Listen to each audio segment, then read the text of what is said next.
இது பழைய guest house sir. வசதிகள் கொஞ்சம் முன்ன பின்ன தான் இருக்கும். தேவையான பொருட்களை நாங்கள் ஓரளவுக்கு வாங்கிட்டு வந்து வச்சிருக்கோம். ம் ஓகே, ஐ வில் மேனேஜ். மொத்தமும் சோலார் சார். ஆனால் எலக்ட்ரிக்கல் லைனும் இருக்கு. ஒரு தடவை யானை செத்து போச்சு சார், சாங்ஷன் கிடைக்கல. ம்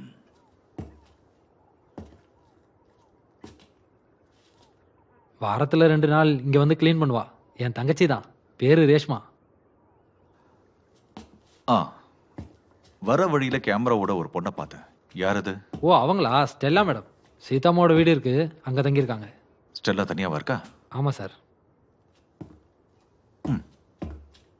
இந்த இடம் ரொம்ப நல்லா இருக்கு, எனக்கு பிடிச்சிருக்கு. சார் எத்தனை நாள் இங்கே இருப்பீங்க? கொஞ்ச நாளைக்கு இருப்பேன். சார் வீட்டுக்குள்ளே ரேஞ்ச் கிடைக்காது. சிக்னல் வேணா நீங்கள் அங்கே போகணும், இல்லை படிக்கட்டில் இறங்கி போய் பேசணும். ரேஷ்மா, இங்க குளிக்கிறதுக்கு சுடு தண்ணி கிடைக்குமா? அதை நீங்கள் தான் சார் பண்ணிக்கணும். ம். இதுதான் சார் உங்கள் ரூமு.